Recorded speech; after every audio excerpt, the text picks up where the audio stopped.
اللہ تعالی نے ایک آیت کریمہ نازل کی ہے اور اس کی خصوصیت اس اعتبار سے بھی نمایاں ہے کہ اللہ تعالی نے اس آیت مبارکہ کے اندر 17 مرتبہ اپنا نام ذکر کیا ہے۔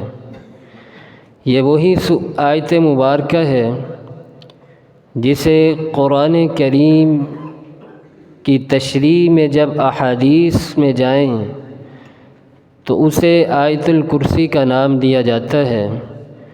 نبی علیہ الصلاۃ والسلام نے ارشاد فرمایا کہ اہل ایمان اگر آپ فرضی نمازوں کے بعد اس آیت کریمہ کا اہتمام کرتے ہیں، یہ اتنی پیاری صورت ہے، گویا کہ اس کا اہتمام کرنے سے آپ کے اور آپ کی موت کے درمیان، جنت کے درمیان صرف موت باقی رہتی ہے۔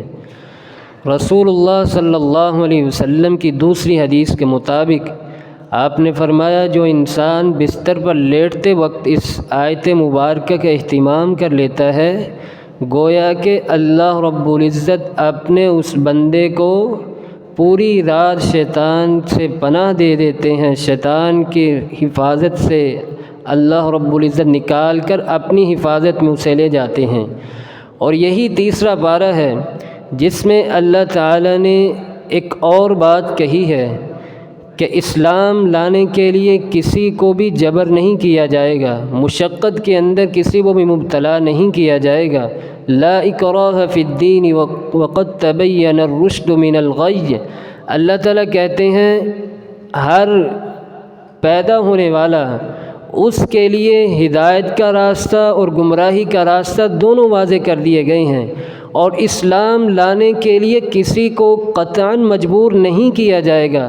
لیکن یہاں پر اہل علم ایک نقطہ لکھتے ہیں کہ بعض مسلمان اس آیت کریمہ سے یہ معنی اخذ کرتے ہیں ایمان لانے کے بعد ہمارا دل کرے نیکی کرنے کا تو نیکی کر لیں، دل نہیں کر رہا نیکی کا تو نہ کریں، اللہ نے رخصت دے دی، بلکہ یہ معنی سراسر غلط ہے۔ اس آیت کا معنی یہ ہے کہ کافر کو اسلام لانے کے لیے مجبور قطعاً نہیں کیا جائے گا۔ اسی پارے کے آغاز میں ہی اللہ تعالی نے ایک اور چیز کا بھی تذکرہ کیا ہے۔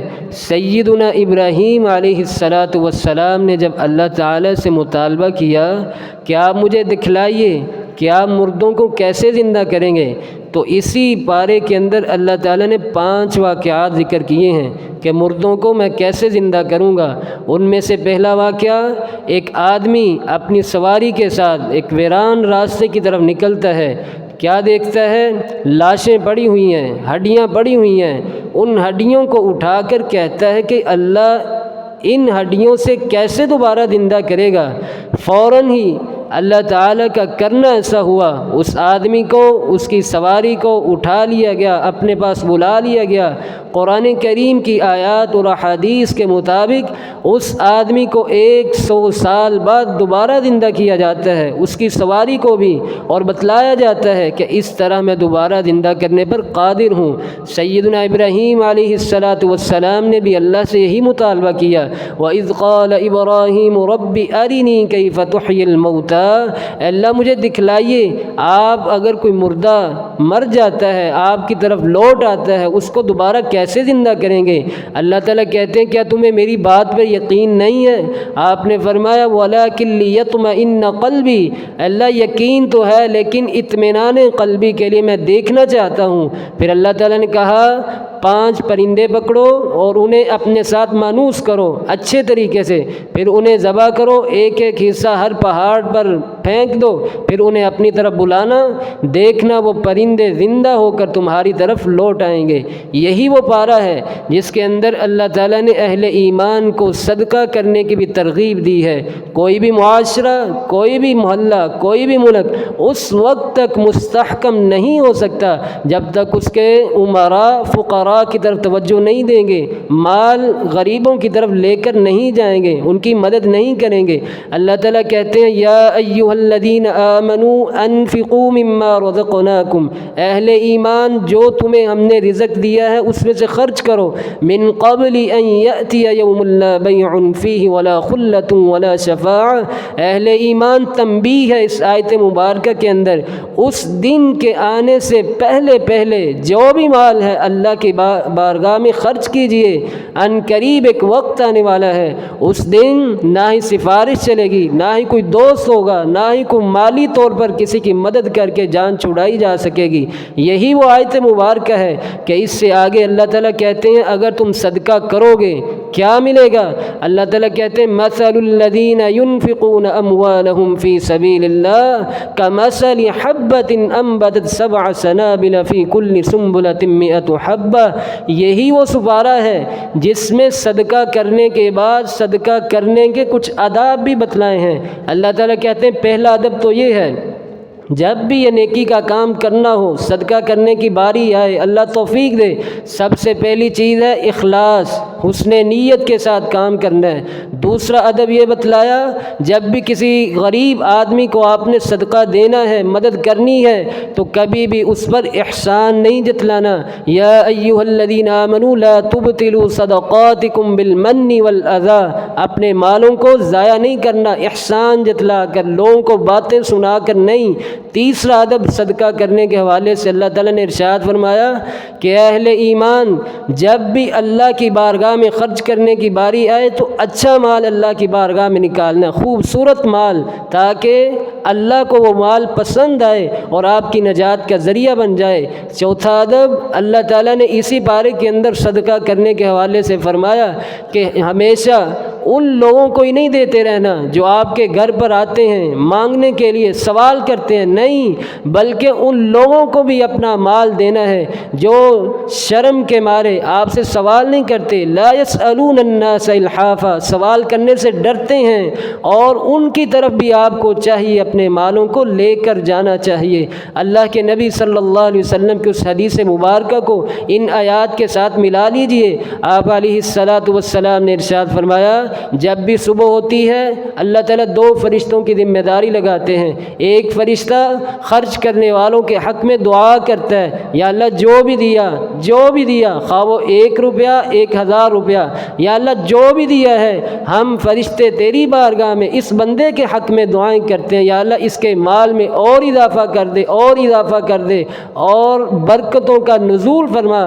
اسی طرح ایک دوسرا فرشتہ ہے وہ بد دعا کرتا ہے جو اپنے مال کو روک لیتا ہے، خرچ نہیں کرتا، کسی کو دیتا نہیں، بخیل بن جاتا ہے۔ فرشتہ اس آدمی کے حق میں بد دعا کرتا ہے کہ اس کے مال کو اللہ تلف کر لے۔ تو مجھے اور آپ کو ان چیزوں سے بچنا چاہیے۔ اللہ نے جتنی بھی توفیق دی ہے اللہ کی بارگاہ میں خرچ کرنا چاہیے، لٹا دینا چاہیے۔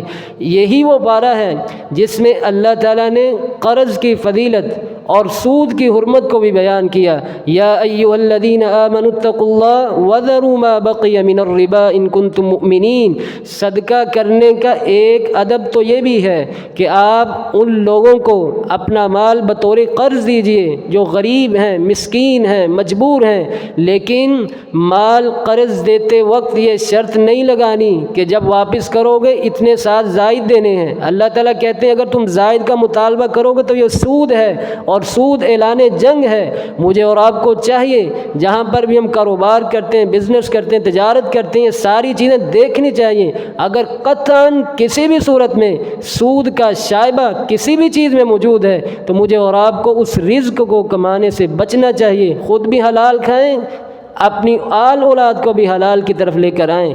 یہی وہ پارہ ہے جس میں اللہ تعالی نے آخری ان 2 آیات کا تذکرہ کیا، آمن الرسول بما انزل الیہ من ربہ والمؤمنون۔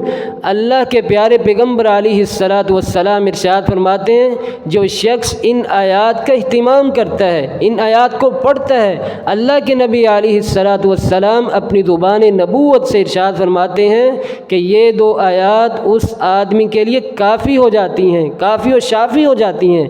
اور یہی وہ آیت مبارکہ ہے جس میں بندے کو یہ حکم دیا گیا ہے کہ اطاعت کیجیے اللہ کی، اس کے پیغمبر کی، اور جتنی بھی کتابیں آئی ہیں، جتنے بھی انبیاء آئے ہیں، ان پر ایمان لانا ہر مسلمان پر واجب ہے اور ایمان کا حصہ ہے۔ یہی وہ پارہ ہے جس میں اللہ تعالیٰ نے دوسری سورت کا آغاز کیا، جسے سورہ آل عمران کہتے ہیں۔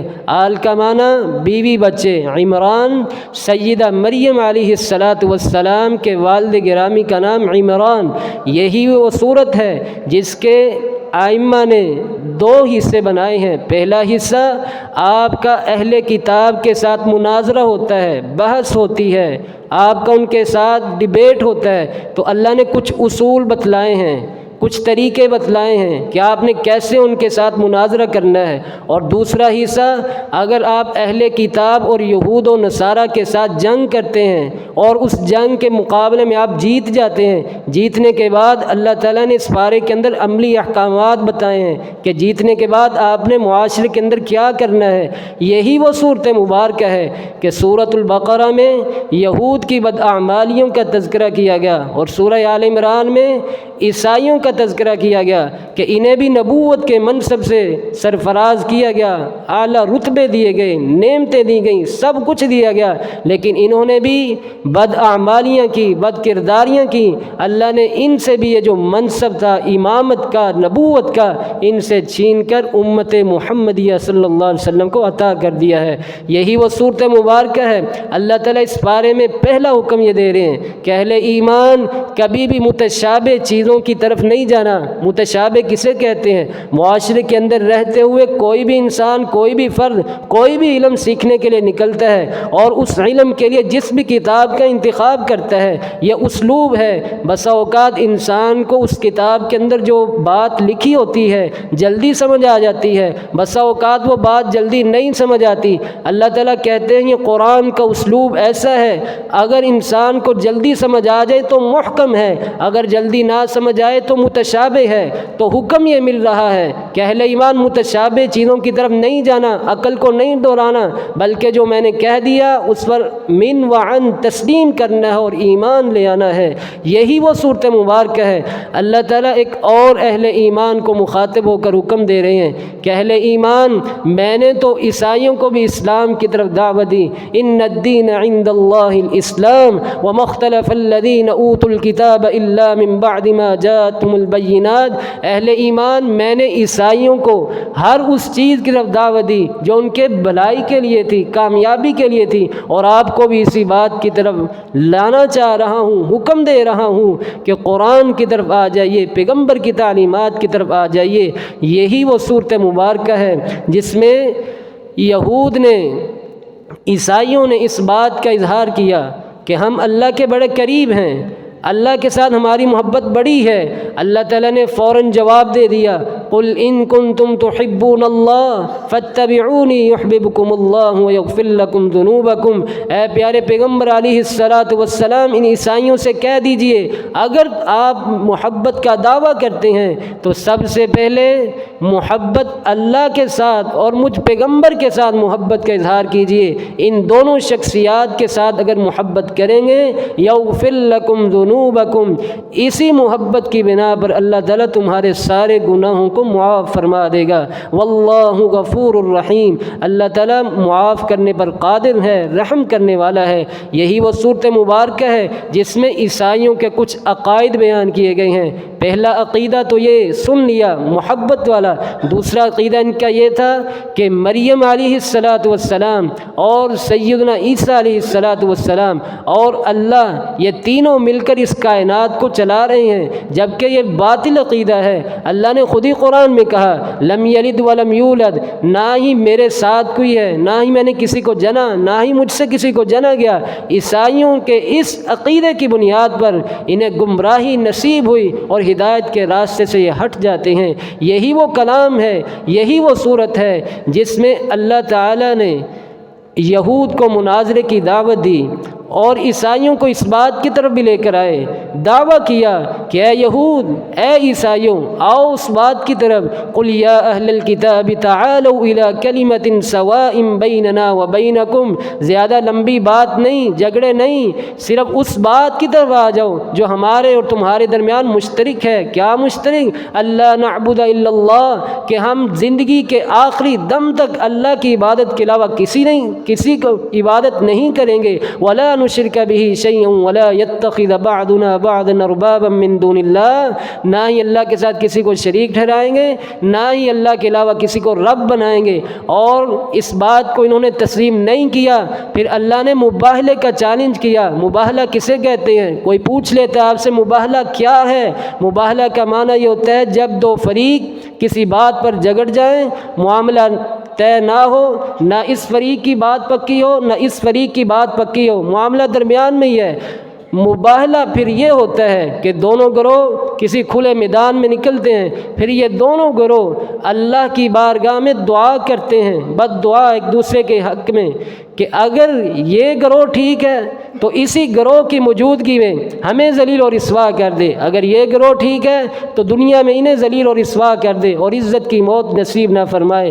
اس کو کہتے ہیں مباہلہ۔ اور مباہلہ اللہ کے نبی علیہ الصلاۃ والسلام نے یہود سے کیا تھا۔ اسی بارے میں آخری طور پر اللہ تعالیٰ نے انبیاء کی مشترکہ جو دعوت تھی اس کی طرف اہل ایمان کا دھیان دوڑایا ہے کہ عیسیٰ علیہ الصلاۃ والسلام کو عیسائی کہتے تھے کہ انہیں جو کتاب دی گئی ہے اور انہیں جو احکامات دیے گئے ہیں، لہذا ہم اب انہی کی طرف ہیں، اللہ کی بات کو نہیں لینا۔ اللہ تعالیٰ نے اس بات کا رد کیا، وَإِذْ أَخَذَ اللَّهُ مِيثَاقَ الَّذِينَ أُوتُوا الْكِتَابَ، ایسا قطعاً نہیں ہے میں کوئی نبی بھیجوں، اپنی تعلیمات دوں اور وہ نبی کہے کہ اب میری بات تسلیم کرنی ہے، اللہ کی عبادت نہیں کرنی۔ اللہ تعالیٰ اس بات کا رد کر رہے ہیں کہ میرا نبی کبھی ایسا نہیں ہو سکتا۔ جو بھی وہ تعلیمات لے کر آتا ہے عقیدے کے مطابق ہوتی ہیں، اور عقیدہ جب انسان سیکھ لیتا ہے تو اس کا تعلق اللہ کے ساتھ جڑ جاتا ہے۔ اللہ تعالیٰ سے دعا ہے کہ اللہ تعالیٰ مجھے اور آپ کو اس تیسرے پارے کے اندر یہ جو بنیادی احکامات تھے ان کو سمجھنے کی توفیق نصیب فرمائے، اور ان احکامات کے مطابق عملی طور پر ہمیں زندگی گزارنے کی توفیق نصیب فرمائے۔ وآخر دعوانا ان الحمد للہ رب العالمین۔